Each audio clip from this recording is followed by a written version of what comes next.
Et bonsoir, bonsoir et bienvenue dans ce nouveau live de Planétéo. Je suis Théo et je vous accueille ce soir sur ma planète pour un nouveau live de lecture. Et oui, ce soir, et si on lisait Un personne et 100 000, écrit par Luigi Pirandello. C'est notre 6e live sur cette œuvre. Nous lirons ce soir le livre 6, mais pas que. Pas que, puisque jusqu'à présent j'ai fait un livre par live, mais là le livre 6 faisait je crois 20 pages, quelque chose comme ça, donc ça aurait fait un live vraiment vraiment trop court. Donc du coup, j'ai pas trouvé de découpe satisfaisante, donc ce qui va se passer c'est qu'on va lire le livre 6 dans son intégralité, le livre 7 à moitié, et je lirai la fin du livre 7 et le livre 8 qui conclut le roman mardi à 21 h. Voili voilou. Si vous me regardez en rediffusion sur YouTube, comme d'habitude, vous aurez dans la description de la vidéo ainsi que dans la barre de lecture de la vidéo des timecodes qui vont vous permettre de passer l'introduction, de passer les pauses que j'effectuerai dans ma lecture et d'aller directement au chapitre qui vous intéresse. Voilà, voilà, pour l'heure, nous sommes en live. Alors, petite intro pour vous renseigner un petit peu sur ce qui va arriver en cette fin de semaine sur la chaîne Planétéo, parce que je pense que je vais faire plusieurs lives. Quoique, j'en suis pas sûr, ça va dépendre un petit peu de mon humeur du moment. Mais on va voir comment ça se passe. Je vais essayer, j'aimerais, j'ai l'envie.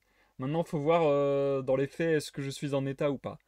Donc, ce soir, l'avant-dernier live sur un personne et 100 000. Demain, peut-être, peut-être en journée, peut-être dans l'après-midi, un live de gaming. Ça fait longtemps que j'ai pas fait de jeux vidéo en live, mais je vous en parlais depuis quelques semaines, je pense, de cette envie de refaire du gaming et de refaire d'autres formats aussi de live. Peut-être en commençant par le gaming parce que c'est le plus simple à mettre en place en fait, hein, tout simplement. Donc peut-être que demain on se retrouve pour Orwell Keeping an Eye on You dans l'après-midi ou dans la soirée, je sais pas trop, ou peut-être que ça n'arrivera pas, je préfère ne pas me prononcer de manière trop certaine, parce que voilà, encore une fois, il peut arriver des imprévus qui font que je ne suis pas dans les dispositions pour le faire, mais bref. En tout cas, je vais essayer, je pense, parce que je pense en avoir envie. Le mec qui est vraiment trop dans le questionnement, mais bref. Donc demain, Orwell Keeping an Eye on You, un jeu assez court, il me semble qu'il fait 5 ou 6 heures pour sa résolution totale, je pense. Sachant que euh, c'est un jeu inspiré directement de littérature, puisque c'est dans le titre. Orwell s'est inspiré de l'œuvre de George Orwell, donc 1984, donc Big Brother et tout ça. Le plot du jeu, c'est que grosso modo, on va avoir, euh, on va être plutôt employé d'une entreprise un petit peu à la Big Brother, donc c'est-à-dire une entreprise omnisciente comme ça qui surveillerait les gens, tout ça. On va se balader dans les ordinateurs de personnes pour voir si ils envoient des mails, s'ils font des choses bizarres dans leur dossier, enfin bref, pour voir s'ils ont des conduites normales selon le système pour lequel on travaille. Et puis on va devoir apparemment, si j'ai bien compris, dire si telle ou telle assertion est pertinente. Donc grosso modo dire, ok, tel élément sur l'ordinateur de un tel, je pense que c'est judicieux de le soumettre à l'autorité de mon entreprise, grosso modo. Donc voilà, un jeu complètement orwellien, un jeu qui peut faire flipper, genre je pense sur le côté psychologique de la chose, la surveillance, l'ultra-surveillance de la population et ainsi de suite.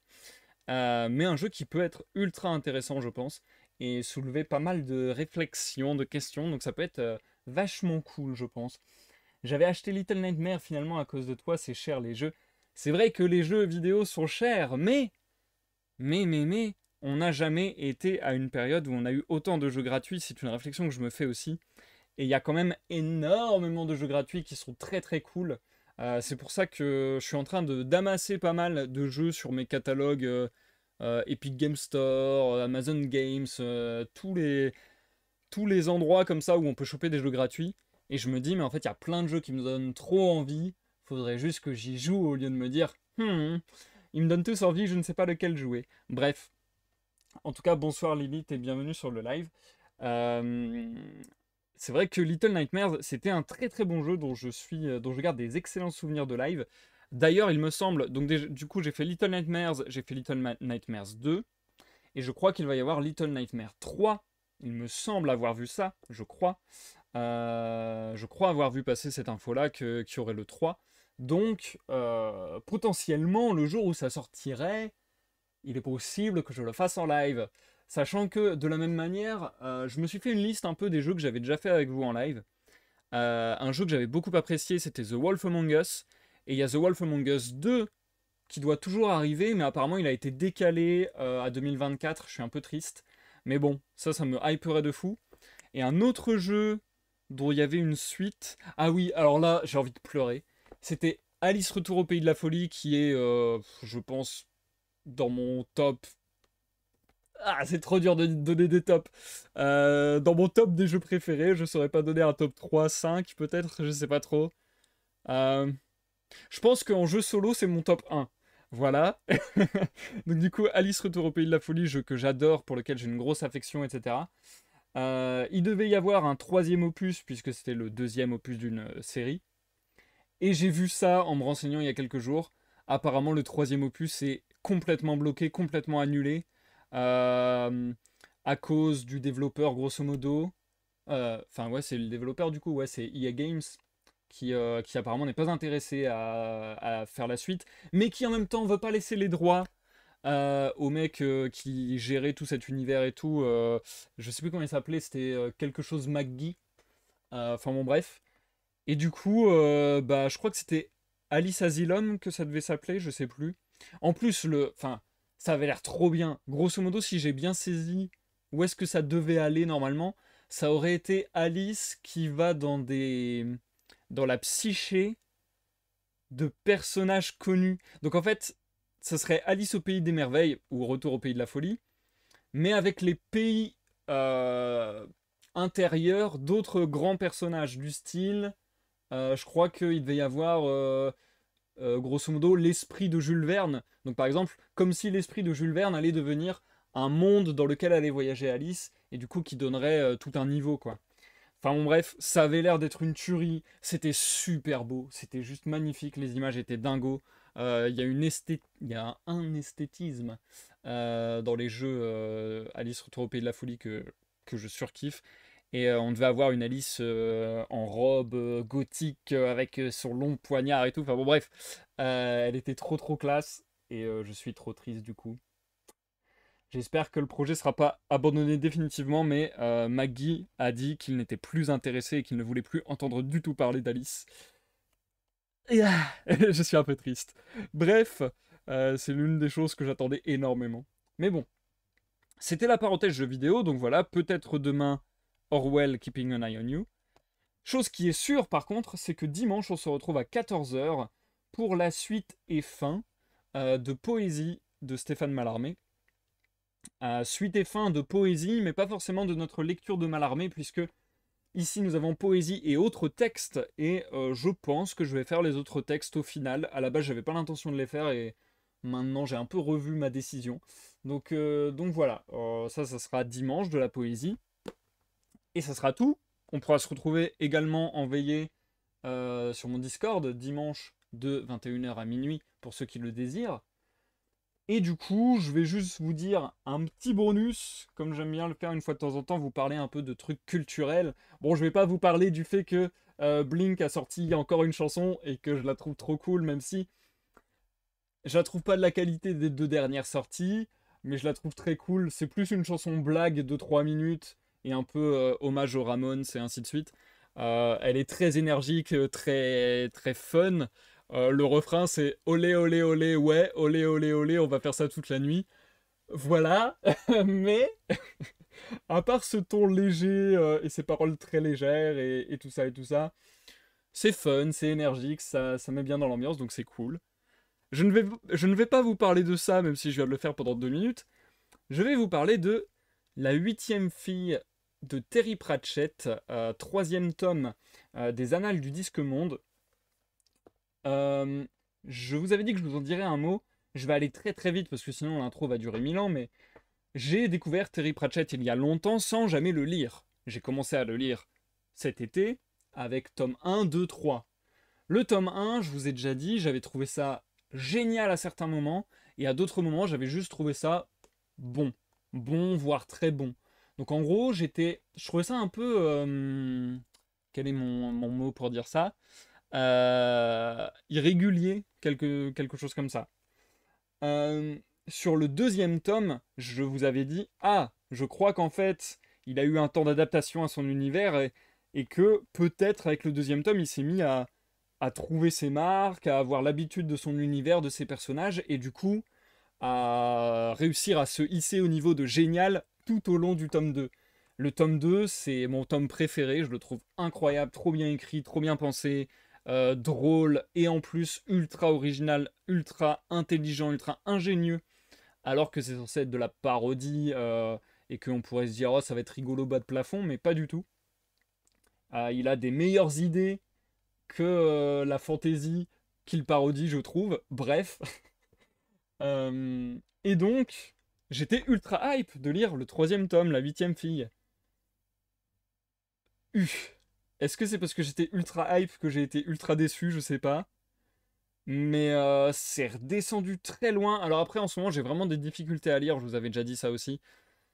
J'ai des difficultés à lire, ce qui m'attriste beaucoup, mais j'ai des difficultés à lire de mon côté, à part les lives, parce que je pense qu'il se passe trop de choses dans mon cerveau et que j'ai le cerveau un peu trop encombré de tout un tas de choses.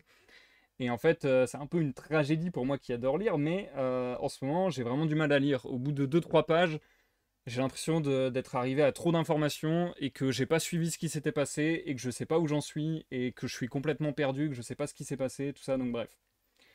Donc ça, forcément, ça n'aide pas à apprécier ma lecture non plus, je vais pas vous mytho. Mais au-delà de ça, pour vous dire à quel point ça m'a marqué, j'ai lu le tout début du tome et je me suis dit, c'est bizarre, j'ai l'impression qu'ils ont changé de traducteur. Parce que je retrouvais pas du tout le style Pratchett entre guillemets, et je m'étais déjà demandé ça entre le tome 1 et 2. Et en fait, tome 1, 2 et 3, c'est le même traducteur.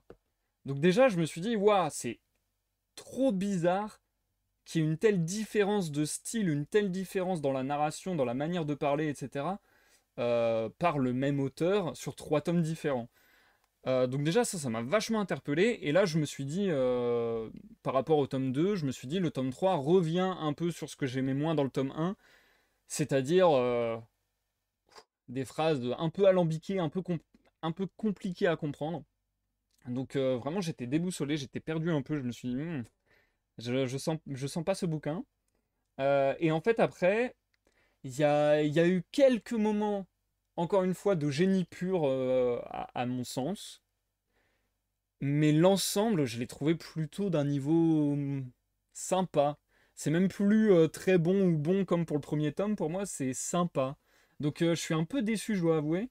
Je trouve que ça fait beaucoup plus littérature jeunesse, vraiment destinée à la jeunesse, enfin voilà. Il y a des idées intéressantes, il y a quelques passages où vraiment je prends de la jouissance à lire et je me dis, putain, là c'est bien écrit, là c'est bien trouvé, ça joue avec la langue, ça joue avec quelque chose d'original, avec des idées originales, mais d'une bonne manière et ainsi de suite, enfin bon bref.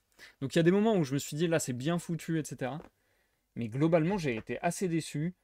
Euh, Il y a pas mal un message, je dirais, sur l'égalité homme-femme qui est plutôt bien foutu pour le coup, qui est plutôt bien foutu et qui est plutôt, je trouve, assez juste. Et après, c'est vrai que globalement, l'histoire, le récit, je le trouve assez décousu. Et pendant de nombreux passages du livre, je me disais, mais où est-ce qu'on va là? Et même à la fin, quand le livre s'est terminé, je me suis dit, attends, ça se termine comme ça. Je trouve que, je sais pas, les péripéties sont mal dosées les unes par rapport aux autres, elles s'enchaînent mal, elles ont des durées bizarres. Parfois, on prend énormément de temps pour un truc un peu accessoire. Parfois, on prend très peu de temps pour quelque chose qui semble capital. J'ai été très sur cette Terry Pratchett. Ça reste sympa, ça reste agréable à lire et je suis content d'avoir découvert Terry Pratchett. Mais maintenant que j'en ai lu 3 tomes, je pense que je vais mettre Terry Pratchett un peu de côté et me dédier à d'autres lectures avant d'y retourner.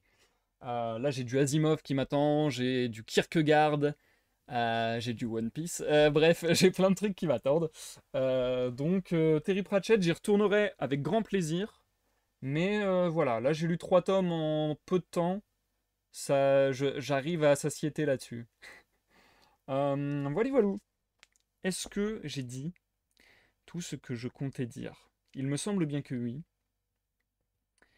Je peux vous dire aussi que j'ai commandé Le Banquet de Platon et que ce sera peut-être une lecture qu'on fera en live parce que je cherche à incorporer plus de philosophie dans mes lectures et que c'est pas facile à trouver.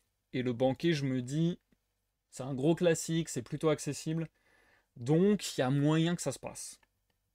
Eh bien, le bonsoir, bonsoir Shirka, bienvenue sur le live, j'espère que tu vas bien. J'allais commencer la lecture, puisque ce soir, nous en avons pour plus d'un livre sur 1 personne et 100 000, et je suis très curieux et à la fois j'ai peur d'être mal à l'aise, un peu comme la fois passée, sur ce que va nous donner cette lecture, puisque la dernière fois, il a continué, notre narrateur, à péter des plombs, à péter des plombs de colère, de folie, etc.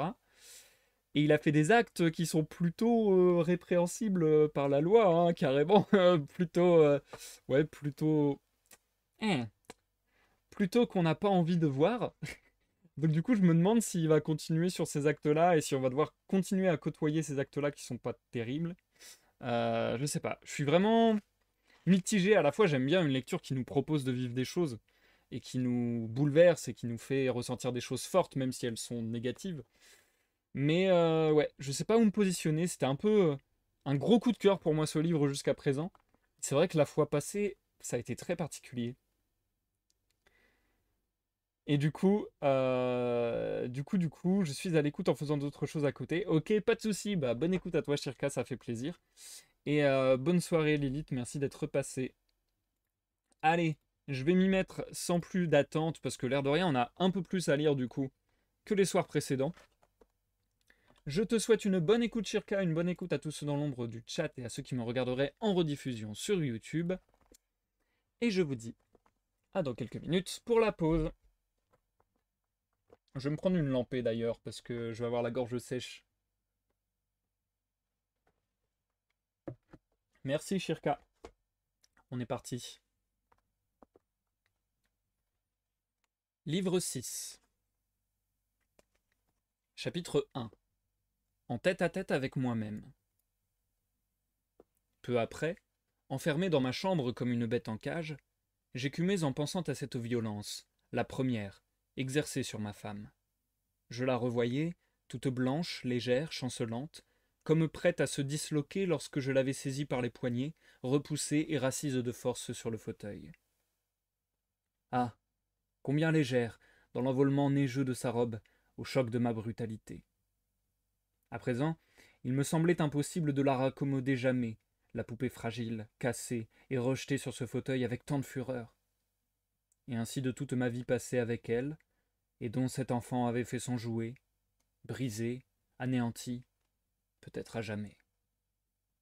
L'horreur que je ressentais faisait trembler mes mains, mais je m'aperçus que ce qui me remplissait tellement d'effroi, ce n'était pas ma violence elle-même, que ce déchaînement aveugle en moi d'un sentiment et d'une volonté qui enfin m'avait donné un corps, celui d'une brute inspirant l'épouvante et m'avait fait lever la main dans un geste forcené. Je devenais un, moi, moi qui m'affirmais ainsi, moi qui me sentais ainsi. Enfin, plus d'usurier, fini la banque, et plus de Janger, fini cette marionnette. Mais mon cœur continuait à battre à grands coups dans ma poitrine, me coupant le souffle. J'ouvrais et je refermais les mains, m'enfonçant les ongles dans la chair. L'une, machinalement, déchirait la paume de l'autre. Je tournais en rond dans la chambre comme un cheval rétif aux morts. Je délirais. Moi? Quelqu'un? Qui? Qui suis-je? Puisque je n'avais plus de vision personnelle pour me représenter à moi-même.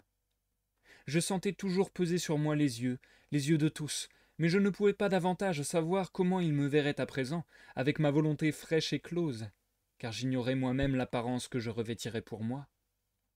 Plus de Janger. Un autre. Et j'avais voulu cela. Mais qu'existait-il d'autre en moi que ce tourment de me découvrir personne et 100 000? Ma volonté nouvelle, mes sentiments nouveaux, pouvaient jaillir obscurément par la blessure ouverte d'un point sensible en moi qui m'était inconnu. Mais ils retombaient aussitôt. Ils retombaient sous la terrible fixité de cette lumière fulgurante qui éclairait d'une lueur sinistre mes récentes découvertes. Je voulus toutefois entrevoir, pour mon édification personnelle, quel être je pourrais bien mettre sur pied, en lui insufflant le peu de sang de cette blessure, et ces loques de sentiments tout lacérés, drapés sur le squelette disloqué de ce peu de volonté. Oh, un pauvre air bien falot, en perpétuelle épouvante sous le regard des autres, tenant son petit sac qui contient l'argent provenant de la liquidation de la banque. Comment pourrais-je conserver cet argent? L'avais-je donc gagné par mon travail? Si je le retirais de la banque pour empêcher désormais l'emploi usuraire qu'on en faisait, son origine en serait-elle purifiée? Alors quoi? M'en défaire? Mais de quoi vivrais-je? De quel travail étais-je capable? Et Dida? Elle ainsi, je le sentais bien à présent qu'elle avait quitté la maison, elle aussi constituait un point sensible en moi. Je l'aimais, malgré le déchirement de percevoir avec lucidité que mon propre corps, en tant qu'objet de son amour, ne m'appartenait pas. Mais pourtant la douceur que cet amour dispensait à mon corps, c'est moi qui la savourais, ébloui dans la volupté de l'étreinte. Même lorsque parfois j'éprouvais la tentation de l'étrangler, en voyant sur ses lèvres humides et crispées, en un sourire, en un soupir, trembler ce nom stupide de Janger. Chapitre 2. Dans le vide. Quand je rentrai au salon, comme attiré par le silence qui y régnait, je trouvai à tous les objets un air d'attente immobile.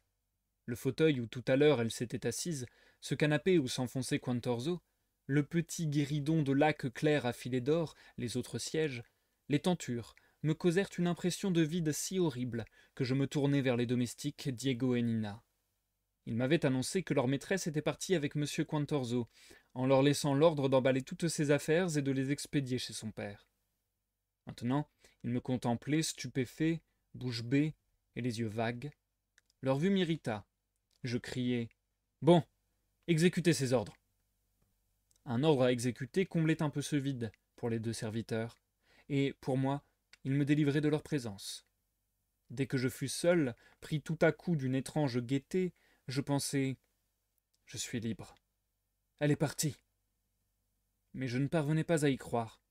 J'avais l'impression singulière que Dida n'était partie qu'afin de me prouver la justesse de ma découverte, laquelle acquérait pour moi une importance si grande et si absolue que le reste, en comparaison, n'en pouvait plus avoir qu'une relative, dût cette découverte entraîner pour moi la perte de ma femme, ou plutôt précisément à cause de cela.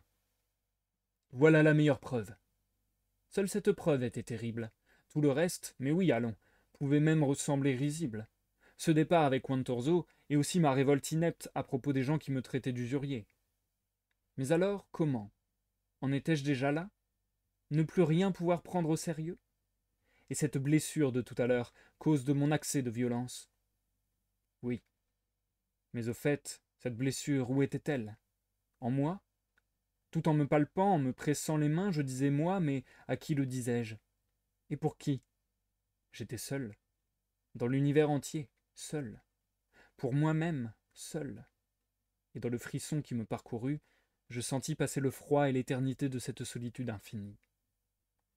À qui dire moi? Que servait de dire moi, puisque pour autrui ce mot avait un sens et une valeur qui ne seraient jamais les miens?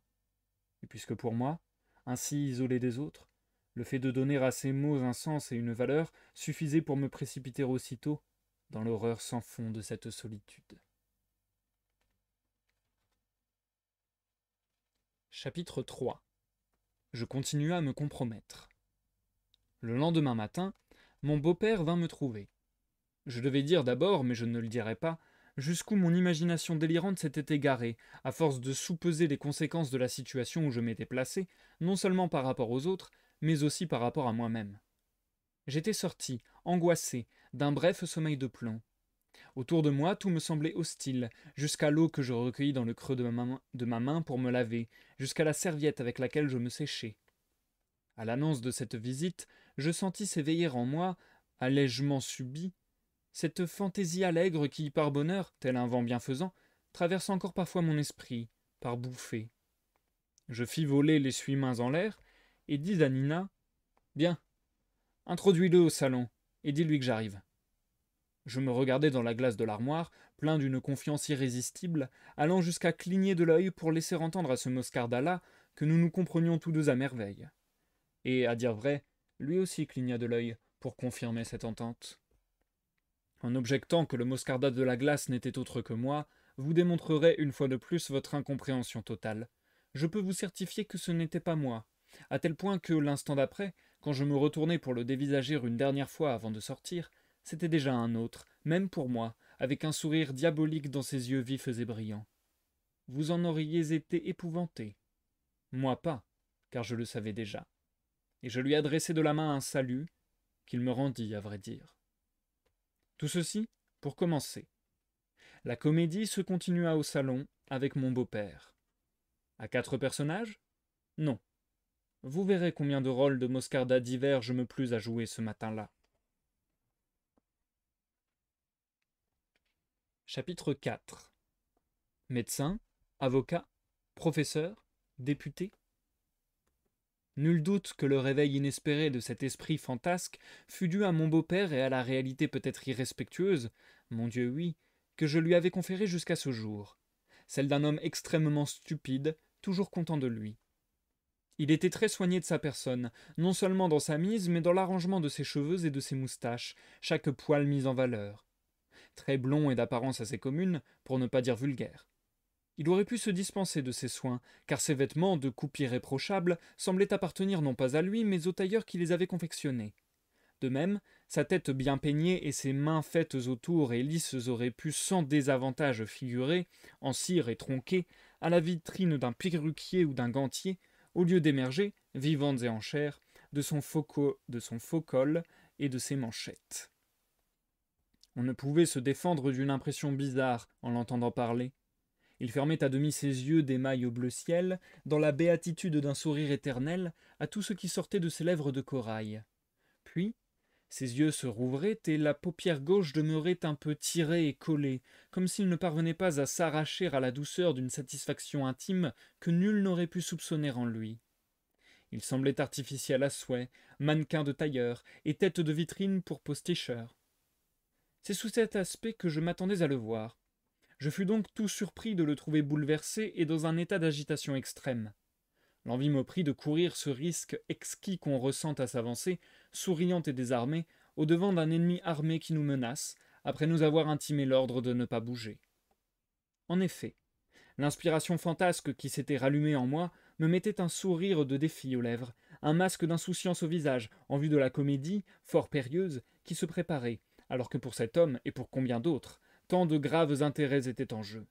Le sort de la banque, le sort de ma famille, et la confirmation de cette certitude terrible que je possédais déjà, c'est qu'inévitablement je paraîtrais fou, encore et plus qu'avant, au premier mot que j'allais proférer, vite entraîné sur la pente de cette incroyable, invraisemblable ingénuité qui avait déjà stupéfait Quantorzo et déchaîné le rire de ma femme. En effet, pour moi aussi, en allant bien au fond des choses, ma conscience, à laquelle je me cramponnais, ne pouvait guère me servir d'excuse valable. Pouvais-je vraiment éprouver le remords de ce métier d'usurier que je n'avais en somme jamais entendu exercer? Je signai, simple formalité, les actes de la banque. J'avais vécu jusqu'à ce jour de ces gains, mais sans y réfléchir. Maintenant que je m'en rendais compte, je retirerais mes capitaux et, bien vite, pour dissiper tout équivoque, je me débarrasserais de cet argent par n'importe quel moyen, en fondant une œuvre de bienfaisance ou quelque chose d'analogue. Comment? Et tu trouves que tout cela n'est rien? Mon Dieu, mais alors c'est donc vrai? Vrai? Quoi donc? Que tu es devenu fou. Et ma fille, qu'en fais-tu? Comment vivras-tu? De quoi? Ah, voilà. Ce point me paraît important, à étudier. Tu veux ruiner ta situation à tout jamais? Chacun a toujours fait ses affaires depuis que le monde est monde. Parfaitement. Voilà pourquoi j'entends m'occuper des miennes. Mais comment cela, Détienne, si tu repousses cet argent qui représente de longues années de travail de ton père? J'ai 6 ans d'université. Ah, tu voudrais retourner à l'université? Je le pourrais. Il fit mine de se lever. Je le retins, en lui demandant « Pardon, avant d'en venir à la liquidation de la banque, il se passera du temps, n'est-ce pas » Il se leva, furieux, les bras en l'air. Mais comment la liquidation? Quelle liquidation? Quelle liquidation? Si vous ne voulez pas me laisser parler. Il se tourna, mu par un ressort. Que veux-tu dire? Tu divagues. Je suis très calme, lui fis-je observer. Je voulais vous dire que je possède les éléments de diverses sciences dont j'ai interrompu l'étude, alors qu'elle était en bonne voie. Il me regarda interloqué. Les éléments de diverses sciences? Qu'est-ce que cela signifie? Cela signifie que je pourrais, et même très vite, obtenir mon diplôme de médecine, par exemple, ou passer mon doctorat ès lettres et philosophie. Toi, vous ne le croyez pas? Mais c'est pourtant vrai. J'avais mené mes études médicales de front avec les autres, 3 ans, et j'aimais cela. Demandez à Dida comment elle préférerait son gélanger. Médecin ou professeur? J'ai la parole facile. Je pourrais même, le cas échéant, être avocat. Il s'agita violemment. Mais puisque tu n'as jamais rien voulu faire. En effet, mais pas par légèreté, voyez-vous. Bien au contraire. J'allais trop au fond des choses. Ce n'est pas un bon moyen de réussite que de trop approfondir. On en vient à faire certaines découvertes. Aussi je vous en donne l'assurance, en toute légèreté, je pourrais être médecin, avocat, ou, au choix de Dida, professeur. Il suffirait que je m'y mette. La contrainte qu'il s'imposait pour m'écouter le rendit violet. Il prit la fuite, sinon il aurait éclaté. Je courus après lui en lui criant « Mais non! Écoutez donc! Songez quelle popularité si je distribuais la fortune de mon père! Je pourrais même me faire élire député. Songez-y, pour peu que cela plaise à Dida, ou à vous, un gendre député. Vous ne me voyez pas? Vous ne me voyez pas dans ce rôle? » Mais il fuyait, hurlant à chacune de mes paroles « Fou! Fou! Fou !» Chapitre 5. Après tout, pourquoi pas? J'avais conservé le ton de la plaisanterie, je ne le nie pas, à cause de ce maudit esprit plaisantin qui m'habitait. Pardon, à cause de ce maudit esprit malin qui m'habitait. Je devais sembler bien présomptueux, j'en conviens. Mais la perspective d'un Janger avocat, médecin, professeur et enfin député, si elle m'apparaissait risible, aurait dû en imposer à mon beau-père, étant donné la considération et le respect dont on entoure d'habitude en province ces nobles professions, communément exercées par des médiocres, avec lesquels, tout compte fait, j'aurais pu rivaliser sans peine. Mais mon beau-père avait ses raisons pour ne pas me prendre au sérieux, je le sais bien. Lui non plus ne me voyait pas exerçant ces diverses carrières, mais pour des motifs bien différents des miens. Il trouvait inadmissible que je transporte son gendre, ce Janger qu'il voyait en moi, qui sait sous quel aspect, hors de ses conditions de vie habituelles, c'est-à-dire hors de cette consistance commode de marionnette dans laquelle lui, d'une part, sa fille de l'autre, et tous les associés de la banque, l'avaient installé. Je devais laisser vivre en paix ce bon fils féroce de Janger, comme il était, sans se préoccuper de cette banque usuraire qu'il n'administrait pas. Et je vous jure que je l'aurais laissé en paix pour ne pas troubler la pauvre poupée dont l'amour m'était cher malgré tout, et pour ne pas bouleverser la vie de tant de braves gens qui m'affectionnaient, si j'avais pu, leur abandonnant leur Janger, aller vivre ailleurs, évader de mon propre corps, et sous un autre nom. Chapitre 6. Maîtrisant mon envie de rire. Je savais aussi qu'en me plaçant dans de nouvelles conditions d'existence, en me présentant demain aux autres comme médecin, avocat ou professeur, je ne serais plus ni moi, ni un être identique pour tout le monde, dans l'accomplissement des actes et revêtu des vêtements de ces diverses professions. Je n'éprouvais que trop l'horreur de m'emprisonner dans une forme quelconque. Pourtant, ces mêmes propositions, faites en manière de plaisanterie à mon beau-père, je les avais examinées sérieusement, pour mon propre compte, durant la nuit, maîtrisant le rire que suscitait en moi mon image en avocat, médecin ou professeur. J'avais, en somme, pensé qu'il me faudrait de toute nécessité choisir une de ces professions ou quelque autre, si le retour de Dida que je souhaitais m'y contraignait pour subvenir de mon mieux aux frais de sa nouvelle existence, avec un Janger tout neuf. Mais je pouvais déduire, de la fureur avec laquelle mon beau-père s'était enfui, que pour Dida aussi, aucun nouveau Janger ne pouvait naître de l'ancien, tellement il lui semblait fou de vouloir ainsi, pour rien, s'arracher aux conditions habituelles de sa vie, dans lesquelles il avait vécu heureux jusqu'à ce jour. Et vraiment, je devais être fou pour prétendre qu'une poupée comme celle-là devienne folle avec moi, ainsi, pour rien. Et c'est la fin du livre 6. Nous nous marquons une courte pause, les amis.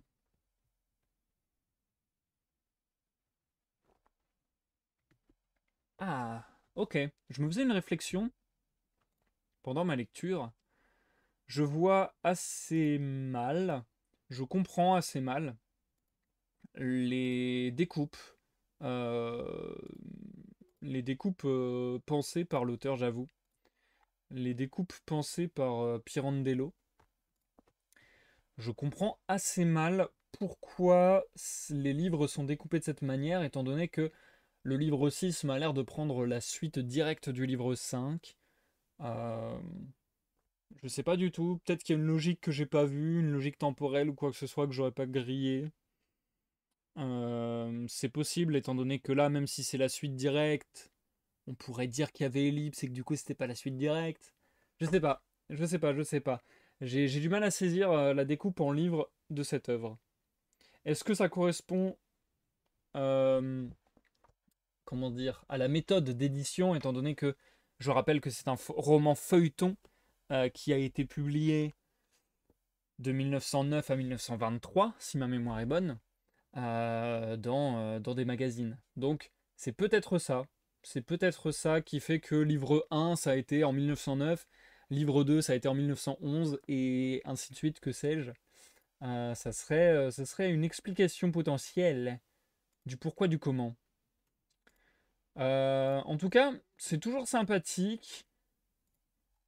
Il a eu, heureusement, j'ai envie de dire, notre cher monsieur, il a eu un petit mouvement de recul à son propre accès de colère passé. J'ai envie de dire, c'est déjà ça, c'est déjà cool que le personnage se rende compte qu'il a eu une attitude complètement dépassée, complètement déplacée, pardon. À la fois, ça fait très bizarre que derrière, ils s'en réjouissent presque en disant ah bah ça y est, c'est moi qui, qui me, c'est pas assumer le mot que j'avais, mais ouais, qui m'affirme quelque part. Alors bon, il décorrèle pas mal les deux événements, et à de nombreuses fois, il dit à quel point Dida peut lui être important, et ainsi de suite. Mais en même temps, on sent que même si il a de l'amour pour Dida, même s'il a de la tendresse pour Dida, même si euh, il peut se dire qu'il a merdé avec elle, et ainsi de suite, et ainsi de suite, on sent quand même que ce qui l'importe le plus, c'est sa quête un petit peu d'identité qu'il a tout au long de l'œuvre. Je sais pas si on pourrait dire quête d'identité, mais en tout cas, ouais, quelque chose de cet ordre-là. Euh, donc on sent que là, il est davantage dans ses problèmes perso. Il est davantage dans ses problèmes entre lui et lui-même. Et lui et les 100 000 personnes, enfin 100 000 personnes qui le composent, si on peut dire. 100 000 personnes euh, auxquelles il n'a pas accès, mais qui sont quand même d'une manière bizarre de voir les choses un peu lui. Enfin bon, bref, vous voyez un peu le délire. Je sais pas, je suis très perplexe sur tout ça. J'ai, j'ai un peu moins aimé, j'ai bien apprécié, mais j'ai un peu moins aimé. Je pense que il est un peu en train d'arriver ce dont j'avais peur, c'est-à-dire que le fait que l'œuvre se focalise uniquement sur la même question, la même pensée un petit peu obsédante, un petit peu insistante tout au long de l'œuvre, et que du coup, je commence à un petit peu me lasser. Je pense qu'il y a quelque chose de cet ordre-là. Je pense qu'il commence à y avoir une certaine lassitude parce que, malgré tout, le texte se recoupe et se recoupe encore, plus ou moins toujours dans les mêmes questions et dans les mêmes affirmations et ainsi de suite.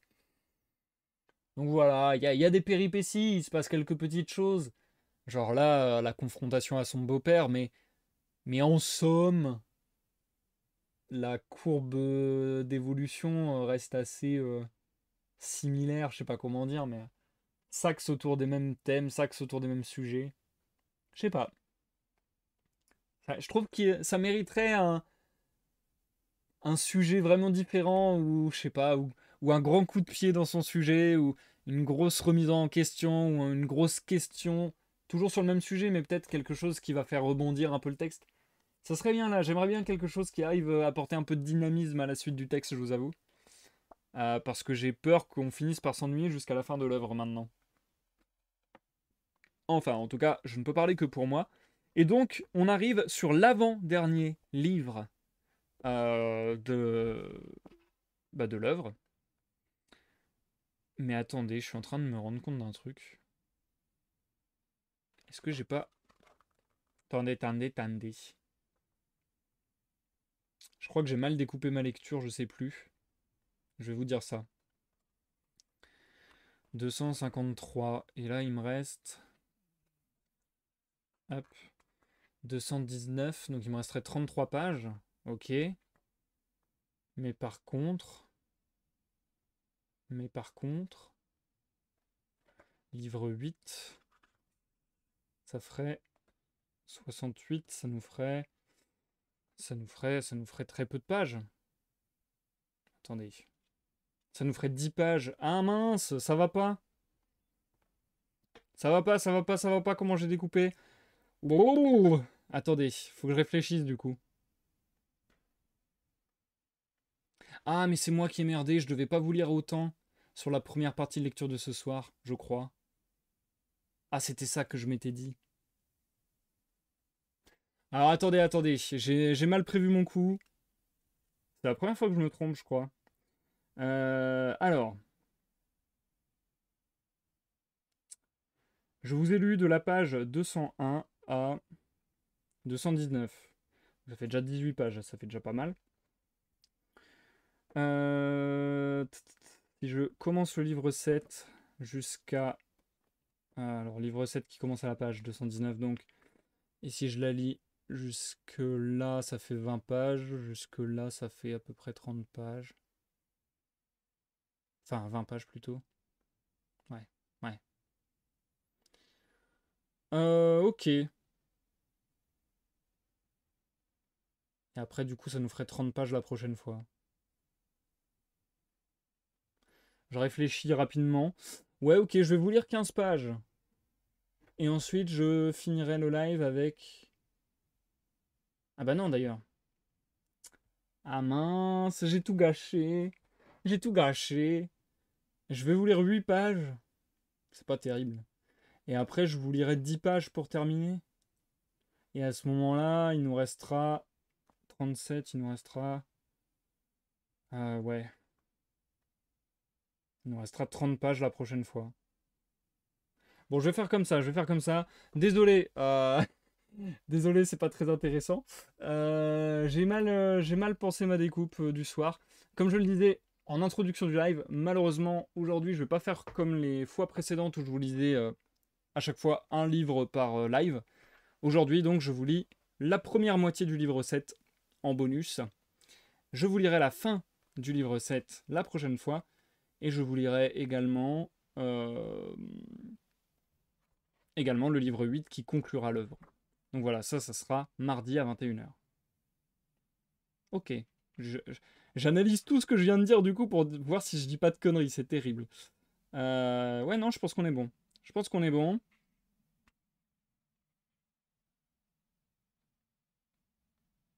Mhm. Je pense qu'on est bon. Bref, j'arrête de me perdre dans ma tête, je me lance parce que là, c'est pas très intéressant.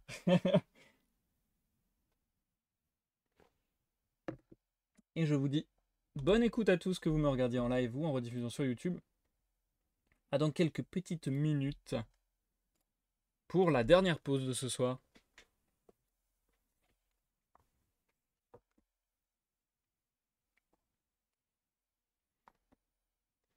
Livre 7.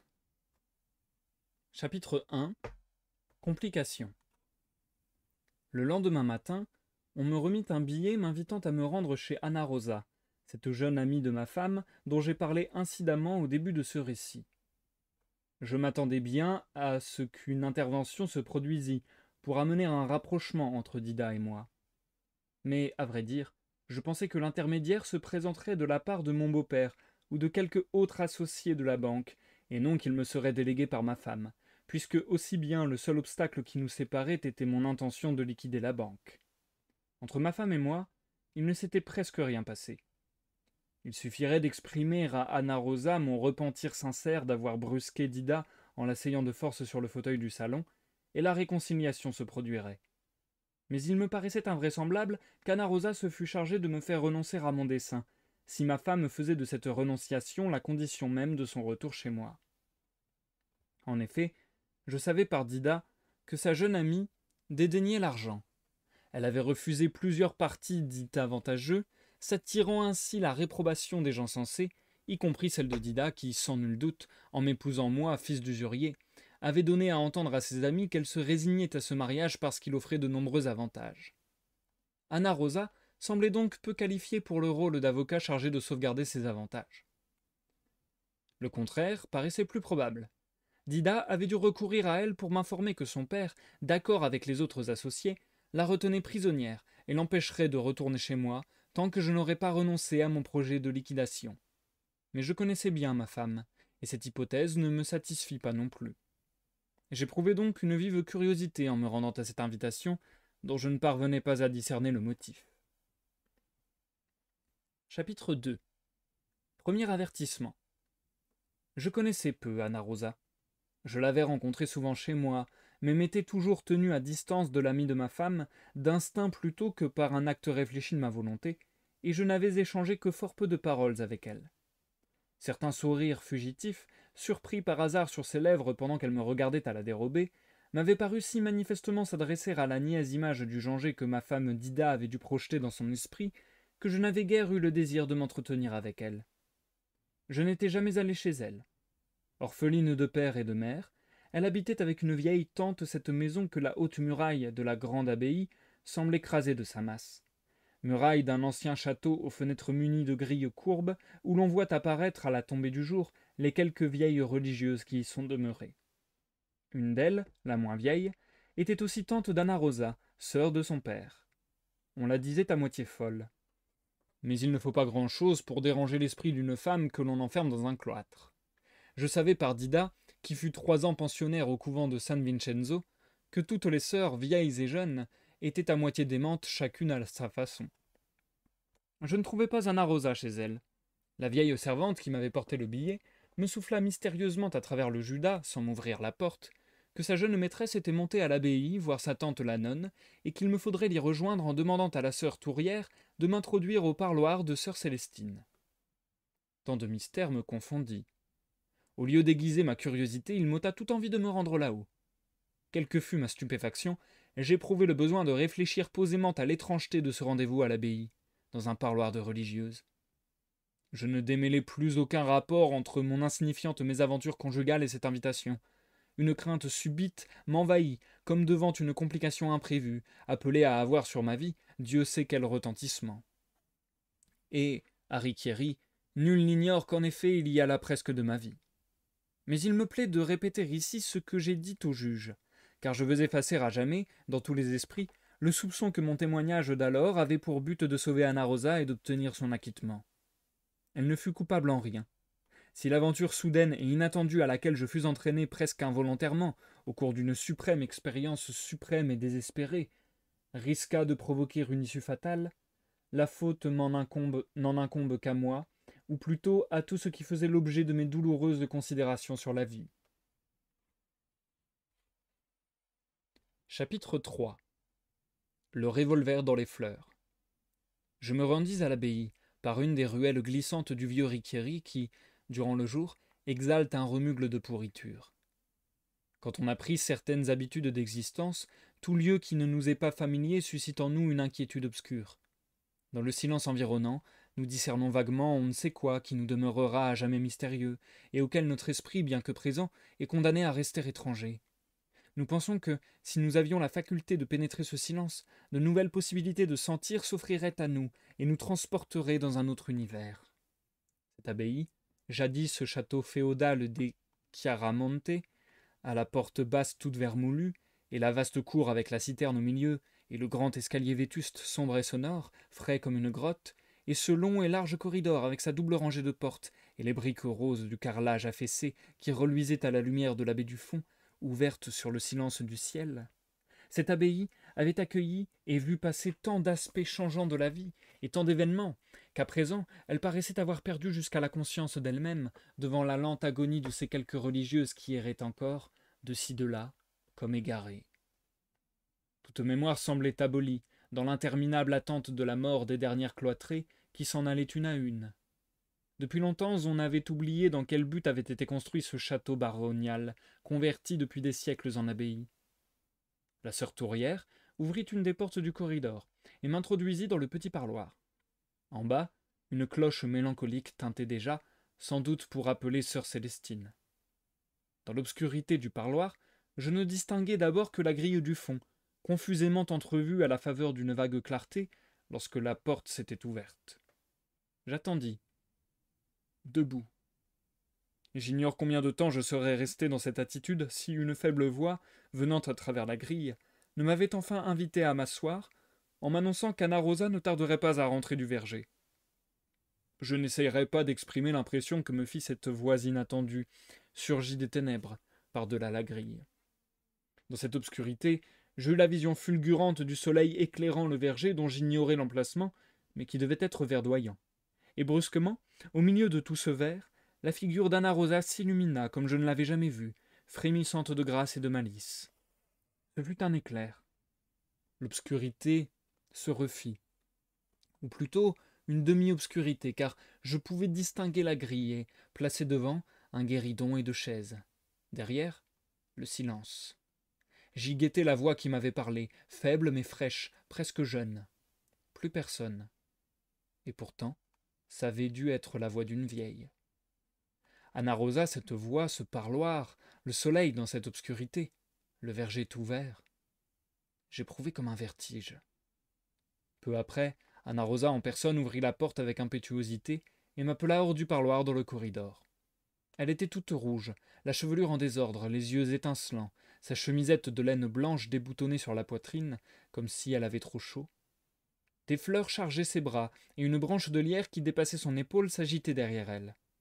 M'invitant à la suivre, elle courut au fond du couloir et monta quelques marches qui menaient à la porte-fenêtre, mais, en montant, peut-être voulut-elle d'une main retenir une partie de ces fleurs qui allaient lui échapper. Elle laissa de l'autre tomber le petit sac qu'elle tenait, et aussitôt le bruit d'une détonation, suivi d'un cri perçant, retentit par tout le corridor. J'eus à peine le temps de soutenir Anna Rosa qui s'abattait sur moi. Tout effaré, avant même de m'être rendu compte de ce qui venait de se passer, je fus entouré par 7 vieilles religieuses épouvantées qui gémissaient. Accourues au coup de feu, et voyant dans mes bras Anna Rosa blessée, elles semblaient en proie à une terreur étrangère à l'événement, et que je ne m'expliquais pas. Tandis que je réclamais à grands cris un lit où déposer la jeune fille, elles me répondaient par « Monseigneur » et « Que Monseigneur allait venir ». De son côté, Anna Rosa, toujours dans mes bras, me criait « Le revolver! Le revolver !» Elle redemandait l'arme contenue dans son sac, un souvenir de son père. Il m'apparaissait clairement que dans ce petit sac tombé sur le sol se trouvait un revolver et que le coup, en partant, l'avait blessé au pied. Mais je m'expliquais moins pourquoi elle le portait sur elle, et justement ce matin où elle m'avait donné rendez-vous à l'abbaye. Cela me sembla fort étrange, mais, à ce moment, la pensée qu'elle pourrait l'avoir apporté à mon intention ne me vint pas. Plus abasourdi que jamais, voyant que personne ne m'aidait à secourir la blessée, je la soulevai dans mes bras et la ramenai ainsi chez elle, par la petite rue étroite. Peu après, je remontai à l'abbaye, chercher dans le corridor, sous la porte-fenêtre, ce revolver qui devait un jour servir pour moi.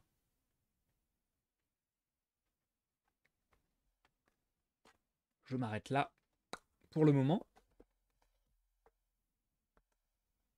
On se marque de nouveau une courte pause.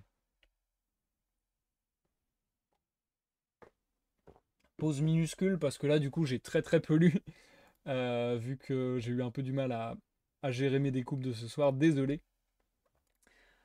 Ok, là pour le coup on est sur un événement que j'avais pas vu venir, donc c'est cool, quelque part, parce que moi qui vous disais que je commençais peut-être à ressentir une certaine lassitude, un certain rythme qui changeait pas trop, des thématiques qui changeaient pas trop, bah là je l'ai pas vu venir du tout.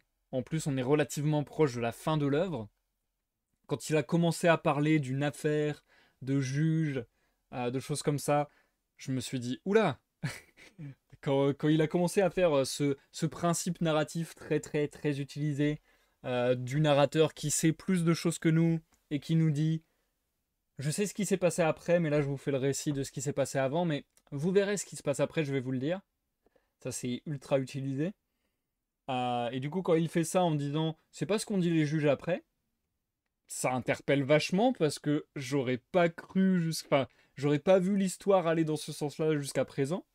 Étant donné qu'il a eu des accès de colère, et étant donné qu'il a eu, je vais dire, l'affaire avec la banque, et ainsi de suite, on aurait pu s'attendre à des tas de choses. On aurait pu s'attendre à ce qu'il ait pété un plomb, qu'il devienne complètement fou, qu'il ait fait des actes répréhensibles par la loi de gravité incommensurable, bref. Donc on aurait pu s'attendre à des tas de choses. Donc du coup, cet élément lâché comme ça par, par le narrateur, ça fait un peu l'effet d'une bombe, je trouve. Donc c'est bien foutu. Et ensuite, cette histoire de d'abbaye, d'Anna Rosa et ce coup de feu qui part d'un coup, je n'ai pas vu venir du tout. Déjà, quand j'ai lu le titre, le revolver dans les fleurs, j'étais en mode quoi, mais qu'est-ce qu'il raconte? Genre, où est-ce que ça va? Où est-ce que ça va? Euh, Et en plus, les circonstances d'Anna Rosa, parce que on aurait pu imaginer, comme le laisse entendre la fin de ce chapitre d'ailleurs, que le revolver s'était en vue d'une envie suicidaire. Euh, mais là, du coup, non, c'est vraiment. Il est censé rencontrer l'ami de sa femme, peut-être pour arranger la situation avec sa femme, dans un endroit très particulier, et là, il y a un coup de feu qui blesse l'ami de sa femme. Enfin, c'est très étrange, très très étrange les circonstances. Et là, je me dis, avec le peu de pages qui restent jusqu'à la fin du bouquin, je ne comprends pas où va aller cette œuvre en fait. J'ai l'impression que là, on part complètement dans autre chose et que maintenant, on va beaucoup s'attarder sur justement cette affaire et comment ça a été perçu par les juges, etc. Alors, j'affabule peut-être, mais j'ai l'impression qu'on part là-dessus. Et je me demande vraiment comment ça va pouvoir trouver sa résolution en si peu de pages. Je suis très curieux. Très très curieux. Du coup, je revérifie où est-ce que je vais m'arrêter. Je vous ai dit que je vous lisais une dizaine de pages en gros. Je peux peut-être aller jusque là. Je peux peut-être vous lire les chapitres 4, 5, 6. On lira les chapitres 7 et 8 la prochaine fois pour terminer le livre 7. Et on terminera avec la lecture du livre 8 dans son intégralité. Ce qui nous fera 268, c'était ça, hein. Ouais. Ce qui nous fera 28 pages pour la prochaine lecture. C'est un peu court, 28 pages, mais bon. Ouais, c'est un peu court, hein. Bon, écoutez, je vais vous lire le chapitre 4 et 5. Tant pis, je fais un peu plus court aujourd'hui, et ça sera un peu plus long pour le final. J'aime bien faire des longs finales. Voilà, voilà, c'est comme ça que je m'arrange. Donc je vous lis le chapitre 4 et 5, sans plus attendre. On va y repasser. Hop, oups, hop, on change de setup. Et je vous souhaite une bonne écoute, que vous me regardiez en live sur Twitch ou en rediffusion sur YouTube. A tout à l'heure pour l'outro.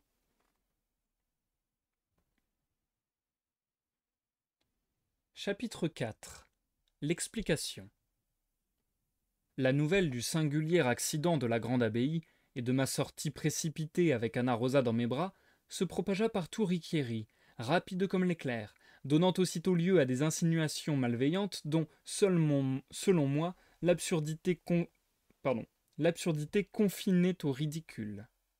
J'étais loin de supposer qu'elles auraient un caractère de vraisemblance ou même de vérité, non seulement pour ceux qui avaient intérêt à les fomenter et à les mettre en circulation, mais aussi pour la blesser elle-même. Parfaitement. Apprenez, mes amis, que Jean-Gé, le stupide Jean-Gé de ma femme Dida, nourrissait, paraît-il à mon insu, une ardente sympathie pour Anna Rosa. Ainsi l'avait décrété Dida, à qui on devait cette découverte. Sans en jamais parler à son Jean-Gé, elle s'était confiée en souriant à sa jeune amie, pour lui faire plaisir, et peut-être aussi pour lui expliquer que si Jean-Gé l'évitait, quand elle venait en visite, c'était dans la crainte de s'éprendre d'elle. Je ne me reconnais en aucune façon le droit de démentir ce sentiment de Jean-Gé pour Anna Rosa. Tout au plus, pourrais-je le nier en ce qui me concernait. Mais cela même n'eût pas été exact, car je ne m'étais jamais préoccupé de savoir si l'ami de ma femme m'inspirait de la sympathie ou de l'antipathie. Il me semble avoir déjà démontré que la réalité de Janger appartenait non pas à moi, mais à ma femme Dida qui l'avait créée. Donc, puisque Dida attribuait cette secrète sympathie à son Janger, peu importait que je ne l'éprouve pas. Dida, elle, y croyait à tel point qu'elle y voyait le motif de mon éloignement pour Anna Rosa. Celle-ci partageait la conviction de ma femme, si bien qu'elle avait lu toutes sortes d'intentions dans mes regards fugitifs parfois posés sur elle. Je n'étais donc pas ce Janger gentil et bêta que se figurait Dida, mais un monsieur Janger profondément malheureux, qui souffrait le martyre à se sentir aimé et estimé de pareille façon par sa femme. Si vous y réfléchissez bien, c'est le moindre inconvénient qui puisse résulter de toutes ces réalités insoupçonnées que nous attribuent les autres. Nous avons coutume de les nommer, superficiellement, jugements erronés, fausses suppositions, attributions gratuites. Mais tout ce qu'on peut imaginer sur notre compte acquiert une apparence de possibilité, même si c'est inexact. Que ce ne soit pas la vérité pour nous, les autres n'en ont cure, du moment que c'est vrai pour eux. À tel point que, si vous ne vous tenez pas solidement cramponné à la réalité que vous reconnaissez vous-même, à tel point que, si vous ne vous tenez pas solidement cramponné à la réalité que vous reconnaissez pour vôtre, il peut se faire que les autres vous entraînent à admettre que la réalité qu'ils vous confèrent est plus réelle que la vôtre même. Nul plus que moi n'a eu l'occasion d'en faire l'expérience. Je me trouvais donc, à mon insu, follement amoureux d'Anna Rosa, et par conséquent impliqué dans l'accident de l'abbaye, ce que je n'aurais jamais, au grand jamais, supposé. En prêtant assistance à Anna Rosa, après l'avoir transportée chez elle dans mes bras et étendue sur son lit, avoir couru à la recherche d'un médecin, d'une infirmière, prodigué les premiers soins, je sentis tout à coup moi-même que cette sympathie dont elle se croyait l'objet à la suite des confidences de Dida, non seulement était possible, mais réelle. Assise au pied de son lit, dans l'intimité rose de sa chambre saturée de l'odeur déplaisante des médicaments, je reçus de sa propre bouche toutes les explications, à commencer par celle du revolver dans son sac, cause de l'accident. Elle riait de bon cœur à la pensée qu'on pourrait supposer qu'elle l'avait apporté à mon intention en me donnant rendez-vous à l'abbaye. Cette arme ne la quittait jamais, depuis le jour où elle l'avait trouvée dans la poche d'un gilet de son père, mort subitement 6 ans auparavant. Minuscule, avec sa crosse de nacre, toute brillante et frémissante d'une vie secrète, elle lui semblait un bibelot, d'autant plus charmant que son gracieux mécanisme détenait le pouvoir de donner la mort. Et plus d'une fois, me confia-t-elle, dans un des moments fréquents où son âme singulièrement troublée percevait le néant de l'univers, elle avait été tentée d'en faire usage, jouant avec, trouvant une jouissance à sentir au bout de ses doigts le poli luisant de l'acier et de la nacre. À présent, elle éprouvait un dépit étrange à la pensée que son revolver l'avait mordue au pied, non à la tempe ou au cœur, par l'effet du hasard, et non de sa volonté, au risque de la laisser restropier ainsi qu'on le redoutait. Elle croyait l'avoir si bien apprivoisé qu'il avait perdu la faculté de nuire.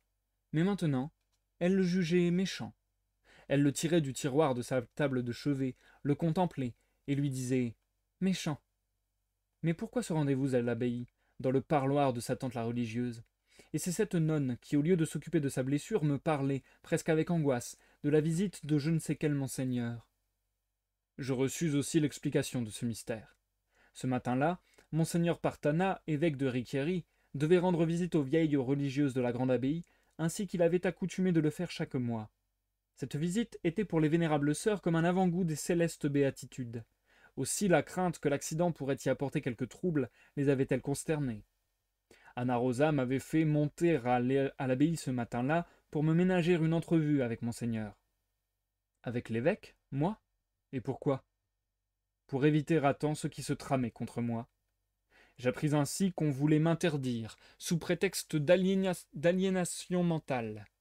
Dida lui avait annoncé qu'on avait déjà recueilli et classé toutes les preuves à l'appui, auprès de Firbo, de Quantorzo, de son père et d'elle-même, pour démontrer avec éclat mon état de démence.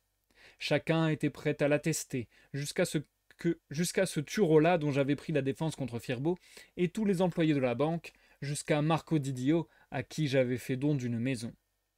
Je ne pus m'empêcher de dire à Anna Rosa « Mais il la perdrait. Si l'on me déclarait fou, l'acte de donation serait annulé. » Ma candeur égaya Anna Rosa.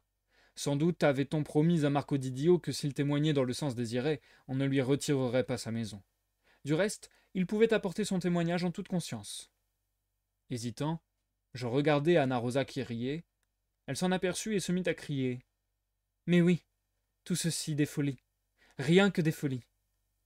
Mais elle s'en amusait, les approuvait, surtout si ces folies devaient vraiment aboutir à la plus grande de toutes, la suppression de la banque et l'éloignement d'une femme qui avait toujours été mon ennemie.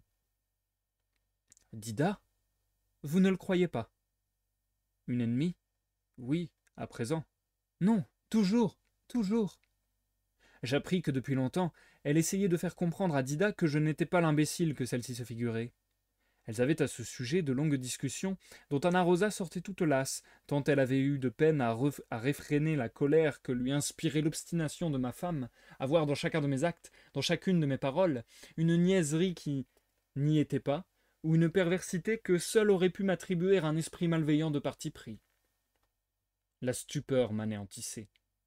À travers les confidences d'Anna-Rosa, j'eus la soudaine révélation d'une Dida si différente de la mienne et pourtant si vraie, elle aussi, que je ressentis, à ce moment plus que jamais, toute l'horreur de ma découverte. Une Dida qui parlait de moi en des termes que je n'aurais jamais imaginés et qui me haïssait jusque dans ma chair.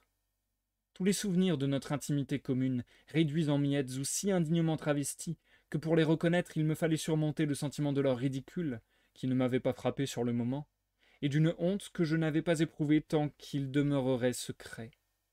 C'était comme si Dida, trahissant ma confiance, après m'avoir incité à me mettre nu, ouvrait la porte toute grande pour m'exposer à la risée publique. Et des appréciations sur ma famille, des jugements portés sur mes habitudes les plus ordinaires, auxquels je ne me serais jamais attendu de sa part. Bref, une autre Dida, une Dida véritablement ennemie. Je suis néanmoins certain qu'elle ne simulait pas avec son Jean-Gé. Elle se montrait à son Jean-Gé telle qu'elle pouvait être pour lui, vraie et sincère. Mais, loin de lui, elle devenait une autre, cette autre dont elle jouait en ce moment le personnage, soit par goût, soit par nécessité, soit qu'elle se sentit véritablement telle aux yeux d'Anna-Rosa. Mais quoi d'étonnant? Ne pouvais-je lui abandonner le Jean-Gé qu'elle s'était forgé et conserver pour moi une personnalité qui me fût propre? Il en était de moi comme de chacun. Je n'aurais pas dû révéler le secret de ma découverte à Anna-Rosa. Elle m'en donna la tentation par tout ce qu'elle m'apprit au sujet de ma femme. Et jamais je ne me serais figuré que la brusque révélation de mes pensées la bouleverserait au point de provoquer l'acte insensé qu'elle commit à la fin. Mais je dirais d'abord ma visite à Monseigneur. Anna-Rosa m'y poussait avec insistance, comme à une démarche qui ne pouvait plus être différée. Chapitre 5. Le Dieu intérieur et le Dieu extérieur. Au temps où je promenais Bibi, la petite chienne de ma femme, les églises de Riquieri faisaient mon désespoir. Bibi voulait y entrer à tout prix. À mes gronderies, elle s'accroupissait, levait une de ses pattes de devant, l'agitait et éternuait. Puis, une oreille dressée, l'autre rabattue, elle me regardait de l'air de croire qu'il n'était pas possible, qu'une gentille petite chienne comme elle n'ait pas le droit de pénétrer dans une église. Puisqu'il n'y avait personne. Personne? Mais comment personne, Bibi? Lui disais-je. Elles abritent le plus respectable des sentiments humains. Tu ne peux comprendre ces choses, car tu as la chance d'être petite chienne et non homme. Les hommes, vois-tu, éprouvent le besoin d'élever une demeure même à leurs croyances. Il ne leur suffit pas de les contenir dans leur cœur. Ils veulent aussi les voir au dehors, les toucher, et ils leur construisent une maison. Pour moi, il m'avait toujours suffi d'avoir le sentiment de Dieu en moi, à ma façon. Par respect pour celle des autres, j'avais toujours empêché Bibi d'entrer dans une église, mais je n'y entrais pas davantage. Je conservais ma croyance et tâchais de m'y conformer tout en restant debout, plutôt que d'aller m'agenouiller dans la maison que lui avaient bâtie les autres. Ce point sensible en moi qui avait saigné, blessé par le rire de ma femme, quand je lui déclarai que je ne voulais plus passer pour usurier à Riquieri, c'était Dieu, sans aucun doute. Dieu qui s'était senti atteint en moi, mon Dieu intérieur qui ne pouvait tolérer plus longtemps que les gens de Riquieri me prennent pour un usurier. Mais Fierbo, Quantorzo et les autres associés de la banque, si je leur avais tenu ce langage, n'y auraient vu qu'une nouvelle preuve de démence. Il fallait, au contraire, que mon Dieu intérieur, ce Dieu dont la présence en moi aurait semblé folle aux autres, demanda, avec toute la contrition requise, aide et protection au Dieu du dehors, le très sage, qui possédait une maison et des serviteurs fidèles et zélés, et qui détenait toute la puissance du monde, magnifiquement et savamment organisée, afin de se faire aimer et craindre. Pas de danger que Firbo et Quantorzo se risquent à traiter de fou ce dieu-là. Et c'est la fin du chapitre 5. Je revérifie, mais je crois bien que je m'arrête ici. 237 à 268, ça nous fera 31 pages pour la prochaine fois. Allez, vendu, je m'arrête ici pour ce soir, les amis. Nous passons à l'outro du live.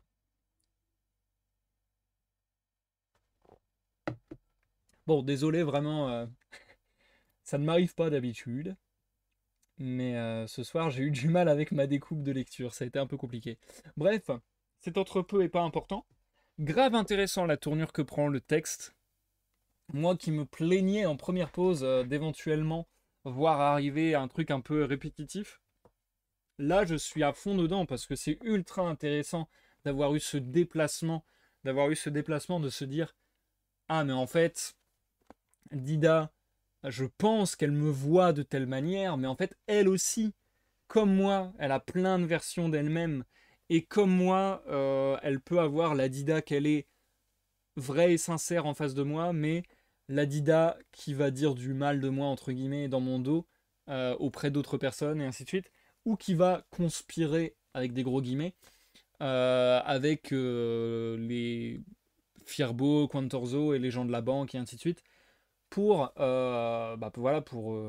monter un dossier, entre guillemets, pour prouver que le narrateur Moscarda est fou. Ça, je trouve ça trop, trop intéressant parce que ça recoupe, ça me fait penser aux accords Toltec. Il y a un des accords Toltec qui, grosso modo, en substance, dit, je me rappelle plus des mots exacts, donc c'est pour ça que je dis ça, en substance dit de ne pas interpréter, quoi. De ne pas interpréter ce que disent les autres. Je dirais même de ne pas interpréter ce que font, ce que disent, ce que sont les autres. Je trouve ça ultra intéressant par le prisme qu'a pris Luigi Pirandello, de se dire, bah ok,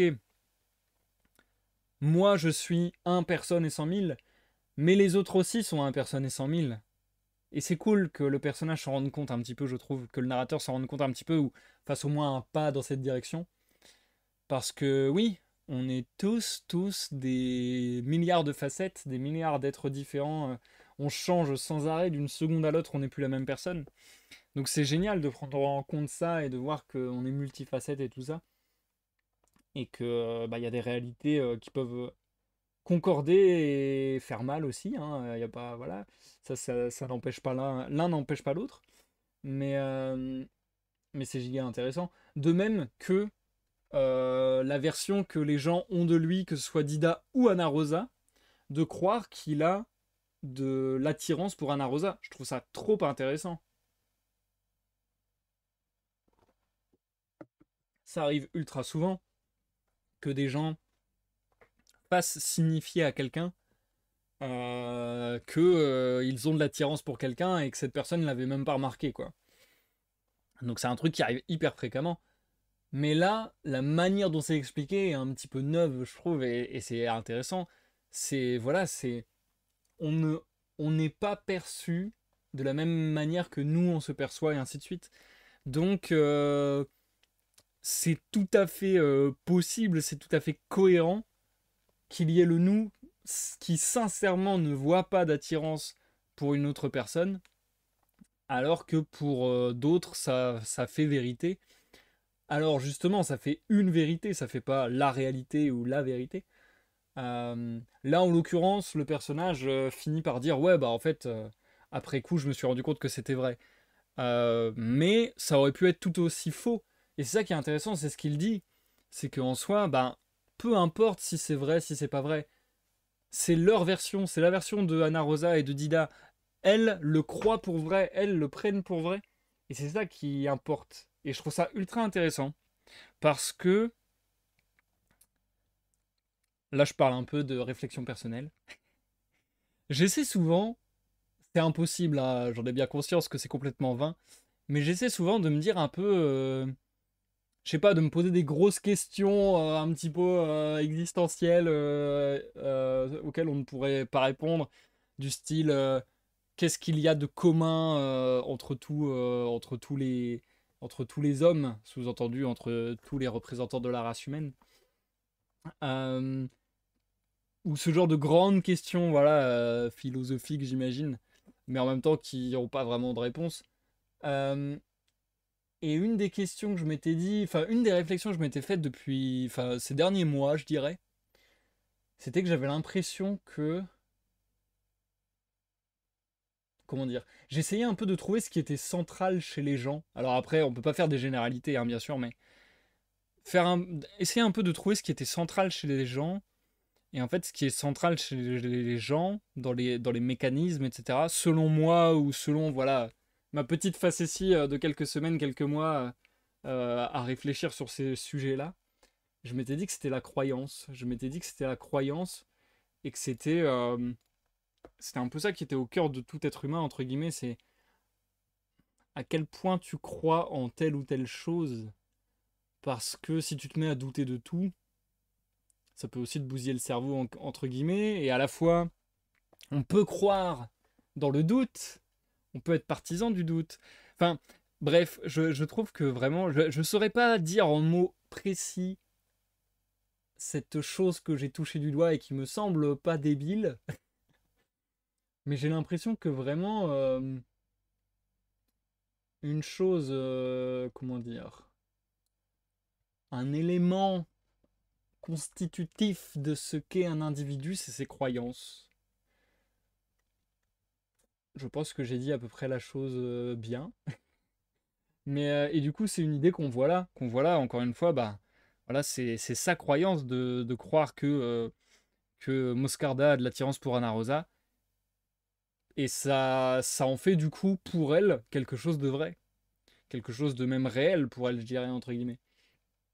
Donc c'est ultra intéressant ces questions-là. J'aime beaucoup. Donc là, je suis vraiment, bah, je demandais à ce que le texte rebondisse et retrouve du dynamisme. Là, je suis dedans, là, c'est vraiment kiffant. J'aime beaucoup, beaucoup. À ceci près. Non, pas à ceci près. C'est pas ça que je voulais dire. En plus, il y a un peu ce délire de, encore une fois, en filigrane, on devine qu'il y a des événements bizarres qui vont se passer avec un juge et ainsi de suite. Là, la fin du chapitre, je sais plus duquel d'ailleurs, peut-être pas le dernier, ou mais peut-être l'avant-dernier, où grosso modo il dit que Anna Rosa elle va faire quelque chose et on pressent que c'est quelque chose de bizarre peut-être, Euh, en tout cas de lourd, parce qu'il dit je me rendais pas compte à quel point lui expliquer tout ce qui se passait dans ma tête en ce moment allait la bouleverser et tout. J'espère qu'elle va pas mettre fin à ses jours parce que je trouverais ça extrêmement triste, mais bref. Malheureusement, je pense qu'il y a de fortes chances que ce soit ça, mais bref. J'espère me tromper, mais j'espère surtout voir la suite et fin très vite parce que ça me hype de connaître le dénouement de cette œuvre. Ça sera mardi à 21h pour la suite et fin d'un personne et 100 000. Du coup, on devrait enchaîner peut-être avec les contes nocturnes d'Hoffman dès vendredi 21h. Ou bien je passe le live de vendredi 21h comme j'aime bien faire des fois entre deux lectures pour un petit peu souffler. Ou bien je vous lis peut-être une pièce de théâtre, peut-être Cyrano de Bergerac, ou bien éventuellement une session, je sais pas, de jeux vidéo, etc. Je sais pas, j'ai du mal à choisir. Je vais réfléchir jusqu'à au moins lundi avant de vous communiquer le programme des lives de la semaine prochaine. Mais voilà, une chose est sûre, mardi, suite et fin, un 100 et un personne et 100 000. Une autre chose est sûre, c'est dimanche 14h, la suite et fin des lectures, de la lecture des poésies de Stéphane Mallarmé. Une autre chose est quasiment sûre, c'est que je vais faire un live de gaming bientôt, et peut-être demain après-midi, peut-être demain soir, donc n'hésitez pas, si le cœur vous en dit, n'hésitez pas à me rejoindre, ça sera avec grand plaisir, et ça sera donc sur Orwell, Keeping an Eye on You. J'arrive jamais à me souvenir du titre, c'est terrible. Bref, si je live demain dans l'après-midi, je pense que ce sera à partir de 14h. Si je live demain dans la soirée, je pense que ce sera à 21 h. Je prends avec des pincettes, mais je pense que ça sera un peu de cet ordre-là, si cela arrivait toutefois. Bref, je vous invite à laisser un like ou un dislike selon votre appréciation de la vidéo si vous m'avez regardé sur YouTube. N'hésitez pas à laisser un commentaire, à vous abonner à la chaîne et tutti quanti pour savoir un peu ce qui va se passer dans la suite des événements, dans la suite des semaines, dans la suite des lives, tout simplement. Et puis, écoutez, on arrive bientôt à la fin de nos lectures, donc il y a de nouvelles lectures qui vont prendre la place. Et si je continue à faire 2 lectures simultanées sur la chaîne, ça peut s'enchaîner beaucoup plus rapidement, beaucoup plus largement. Donc c'est cool, on a des belles choses devant nous. Bref, merci Shirka d'être passé, merci Lilith, je vous souhaite une bonne soirée, une bonne nuit, et je vous dis à la prochaine pour une prochaine lecture ou une prochaine partie de gaming. Et bye bye!